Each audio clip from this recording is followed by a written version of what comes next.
If you've ever stood in your garden, grabbed a handful of soil and realized it's hard, lifeless, dusty, or compacted, you're not alone. Before we go any further, make sure you subscribe to Evergreen Garden, leave a comment about the condition of your soil right now, and share this video with another gardener who's struggling. This channel exists for growers who want real results, not theory. Today we're going straight into the most reliable field-tested plants that can bring even dead soil back to life.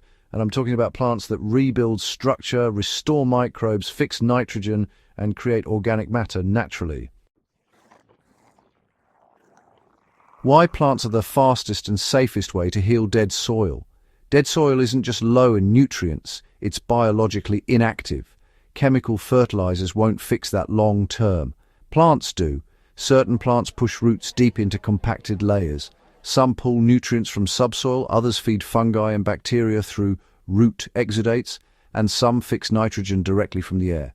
When these plants grow, die back, or get cut and dropped, they become living compost in place. This is how regenerative gardeners rebuild soil without hauling endless bags of inputs. Nitrogen-fixing plants that restart soil biology from zero. Legumes are the first responders for exhausted soil. Cowpeas, pigeon peas, mung beans, lentils, chickpeas, clover, vetch, alfalfa, lupins, and soybeans all host nitrogen-fixing bacteria in their roots. When planted densely, about one plant every 10 to 15 centimeters, they create a nitrogen bank underground. For example, planting white clover as a living mulch between beds can add the equivalent of 80 to 120 kilograms of nitrogen per hectare per year. Cut the plants at flowering, leave the roots in the ground, and let the tops decompose on the surface. This single step alone can turn pale, inert soil darker within one season. Deep-rooted plants are brilliant at breaking up compaction and mining nutrients from deep in the soil. Some soils, honestly, just fail because roots can't penetrate them. This is where plants like daikon radish, chicory, dandelion, sunflower, safflower, and sweet clover really shine. Daikon radish roots can reach over 1 meter deep, cracking compacted layers and leaving channels that water and microbes later follow. A practical method is to broadcast daikon seeds at roughly 10 grams per 100 square meters, let them grow fully, then allow them to rot in place. Gardeners often see improved drainage and softer soil after just one cycle. Sunflowers do double duty by loosening soil while pulling potassium and phosphorus upward, making them available to shallow-rooted crops later. Biomass-producing plants are a fantastic way to rebuild organic matter quickly. Soil without organic matter is, well, soil without life. Plants like comfrey, sorghum, millet, buckwheat, amaranth, rye, oats, barley, and Sudan grass produce massive biomass quickly. Comfrey, in particular, is a powerhouse. Its leaves are rich in potassium, calcium, and trace minerals. When cut every 6 to 8 weeks and laid around fruit trees or vegetable beds at a thickness of about 5 centimeters, it functions like slow-release fertilizer.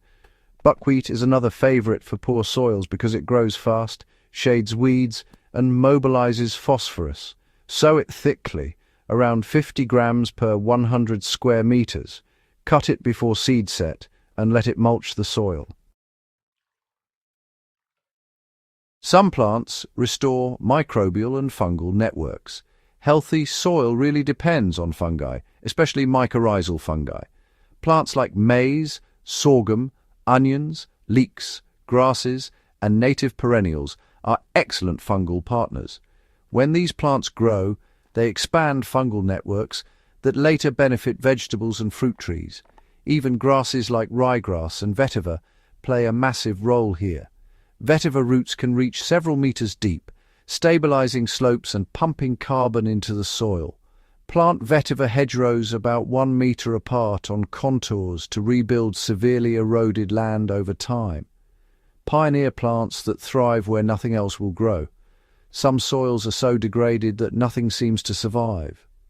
Pioneer plants like cassava, pigeon pea, moringa, castor bean, and amaranth can tolerate poor conditions while improving them. Pigeon pea, for example, fixes nitrogen, produces woody biomass, and shades the soil. Plant it at 1 meter spacing, prune it back after 6 months, and use the cuttings as mulch. Moringa leaves can be harvested while its roots stabilize and enrich the soil beneath. Combining plants for faster and longer-lasting results is a great idea. A simple mix of cowpeas, millet, sunflower, and daikon radish creates nitrogen fixation, biomass production, nutrient mining, and soil penetration all at once. For a backyard garden, mix seeds in a ratio of 40% legumes, 30% grasses, 20% broadleaf biomass plants, and 10% deep rooters. Water well during establishment, then just let nature do the work. After 8 to 12 weeks, cut everything down and leave it where it falls. Gardeners who commit to soil-healing plants notice darker soil, more earthworms, better water retention, and fewer pest problems within 1 year. Crops grow stronger not because of bottled nutrients, but because the soil itself is alive again. This is not a one-time fix. Rotating these plants seasonally builds resilience year after year. If this guide helped you understand how to truly heal dead soil, subscribe to Evergreen Garden, share this video with another serious gardener, and comment below with the plant you're starting with. This channel grows with you, and the soil grows because of you.